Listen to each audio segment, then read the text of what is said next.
So, have you ever felt that a relationship wasn't good for you, broke up with your partner, but then you just couldn't seem to say no when your partner kind of presses you to get back together with promises that they'll change?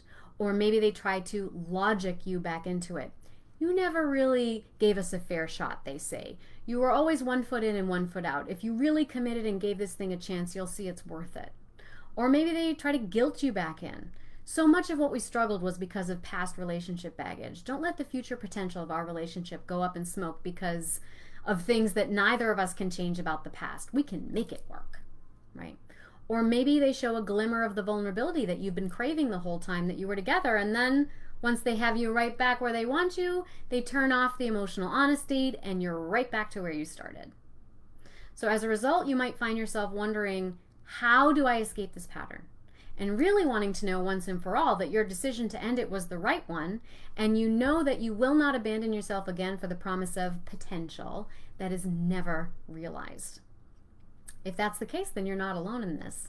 A lot of individuals in my online community share posts and comments expressing those very same thoughts, feelings, and experiences. So, for example, recently a member in my community posted the question, how can I keep my commitment to the breakup, honor my decision, and not allow my partner to convince me that we can actually work? So if this is something that you can relate to, I invite you to stick around for this next segment because I'm going to talk about 4 tips for how to hold your boundaries in a breakup. And I think these tips are so important because it's going to help you to, number 1, feel clear and confident in what you want. Number 2, escape a need for validation and to be the braver partner. Number 3, escape the endless mental masturbation of trying to figure out your situationship. And number 4, recognize where the mutual attraction comes from, even if you appear to be complete opposites. So if that sounds interesting to you, I invite you to stick around for this. Welcome to my YouTube channel. My name is Brianna McWilliam, and I am a licensed and board-certified creative arts therapist, author, and educator with more than 15 years in the field, helping adults struggling with insecure attachment go from self-doubting to self-sovereign so they can attract those soul-shaking, passionate partnerships that they want without having to talk in circles around their feelings for hours or even years on end with no tangible result. And I do this using a psycho-spiritual approach to creative arts interventions using the McWilliam method. Today, I'm going to be sharing a clip of a live stream event that took place inside my private Facebook groups, which people can access once they've purchased one of my online courses. If you're interested in finding out if you might have insecure attachment, check out the link in the caption of this video.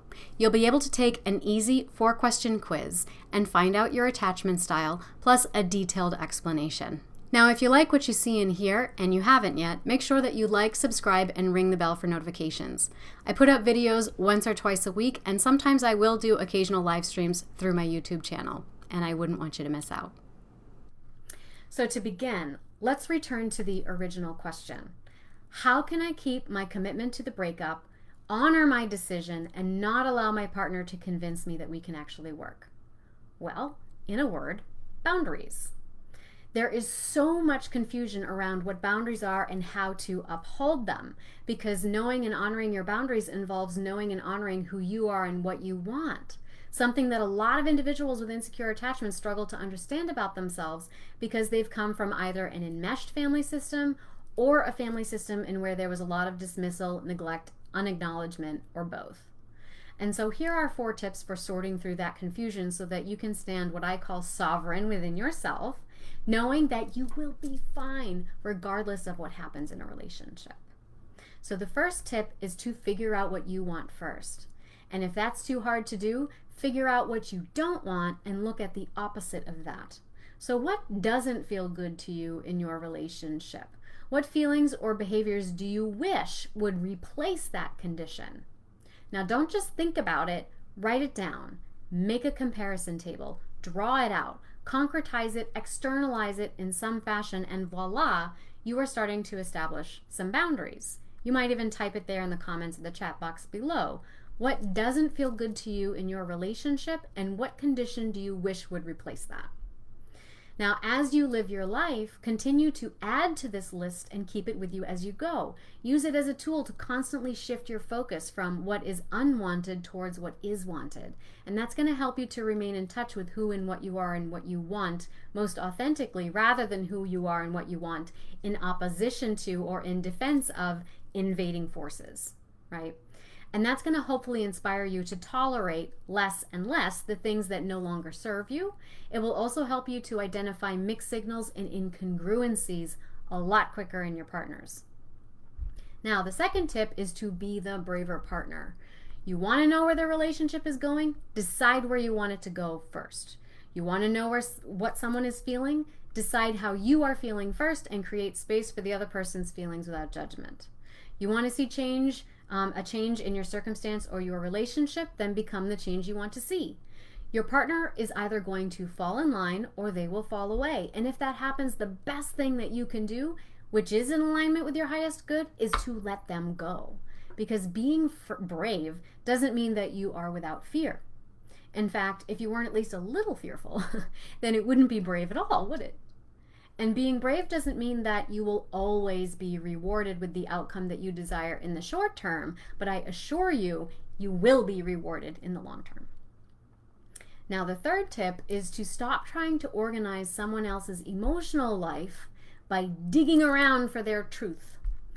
Now, often we operate from a place of perceived potential. We hold on to things, peoples, places, jobs, ideas, identities that no longer serve because we think there is so much potential in them. Of course there is. That is a given. Beneath the layers of ego and social conditioning, every being and system originates in pure light and love and was ultimately created to be of service in some fashion. All things stem from source. But how effectively has that potential been realized? So don't make decisions based on a projection or a fantasy that holds you back from the truest expansion of your desires. Feel through the fantasy, or what I'm going to call egoic attachment, to find the degree of alignment between intention and manifestation. So if something hasn't panned out the way it's supposed to be, don't be afraid to walk away, tear it down, quit, rebuild, or revise, because the potential will always be there. That never goes away. But it will never be real in your experience until it is realized in the world of form. And the only potential that can truly be realized in your experience is your own. And so if you're in a relationship and you're getting mixed signals, for example, and that mixed signal is the truth, pay attention to the dissonance that you are witnessing, to the difference between what someone says and what they do. And it's not that they say or do what matters per se, it's the congruency between the two, the alignment between the two. Do they match up? Okay. Now, the fourth tip is to realize that your preoccupation with solving someone else's problems, if that's what's going on when you break up a million times and get back together, is truly an avoidance of your own problems. And this goes for individuals with all insecure attachment styles. We tend to project our own inner conflicts outwards and onto the people that are closest to us or that we want to be close to us, because it is easier than confronting it within ourselves. For example, an open-hearted, anxious partner might ask a gazillion friends and family members to help them interpret a partner's behavior both before and after they actually ask their partner directly for an explanation, because perhaps they think whatever explanation was offered was inadequate or must not be the truth. And that is because the hole we are trying to fill can feel bottomless, so long as we keep looking for something outside of ourselves to fill it first. And we have created a mechanism within ourselves that is terrified of diving deep down into that hole. The obsessive and mental and emotional hamster wheel tends to generate a momentum that serves an addictive short-term escape that usually we adopt to avoid looking down into that hole. Now, for avoidant Rolling Stones, particularly those that come from enmeshed family backgrounds, it is the uncontrollable guilt, shame, and compulsion to fix the partner's feelings that creates a fear of what's called engulfment, and ultimately leads to a need to run away from or put space between themselves and a partner. The avoidant individual, as much as the anxious person, however, needs to establish a boundary and hold that boundary for people-pleasing and projecting fears of over-control and enmeshment onto partners, right? They need to stop overprotecting, Because an anxious partner has every right to express their feelings, and the avoidant partner has to let that partner express their feelings and be responsible for and manage their own feelings. Of course, we can lovingly support our partners in the ways that we can, but we do that without abandoning ourselves. And when we can do that, then it's a wonderfully freeing experience of love. So to wrap this up, I want to look at an example of how this same boundary dimension can be stimulated in different ways, which manifests in what appear to be a case of opposites attract, but it's actually two sides of the same coin. So I want to return once again to today's question, and that is, how can I keep my commitment to a breakup, honor my decision, and not allow my partner to convince me that we can actually work? So if someone is pulling at you, then they are struggling to recognize and respect boundaries because they don't understand the limits of their own boundaries. So the pulling can be experienced as invasive or persuasive because it's a lot of unchecked momentum and energy that likely lacks self-discipline. And a lack of self-discipline is the result of a lack of self-definition. And that means that they are pulling at you because they are reaching for themselves through you. And as they do so, especially if it's desperately and in an unhealthy way, that is a form of self-abandonment. On the other side of the same coin, if you allow yourself to be convinced, then you too struggle with boundary confusion. The first part of this question includes that this couple had been together for 6.5 years, and in that time, the inquirer had tried to break it off 10 times. 10 times! That's almost twice a year. This suggests that the inquirer tends to lack self-discipline as well as self-advocacy, both of which are often fueled by a lack of self-definition. So if you make a decision 10 times over, no less, and someone is consistently able to sway you off your course, then you must not trust yourself to make right decisions, which means that you still believe that the other person's perspective is more right or valid than yours. And so in a way, you are also reaching for yourself through them. And as I said before, that's a form of self-abandonment.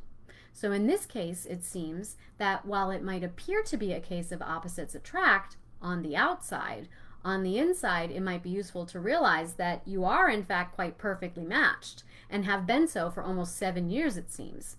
So if you're wanting to change that circumstance, however, it's likely that you're becoming increasingly mismatched.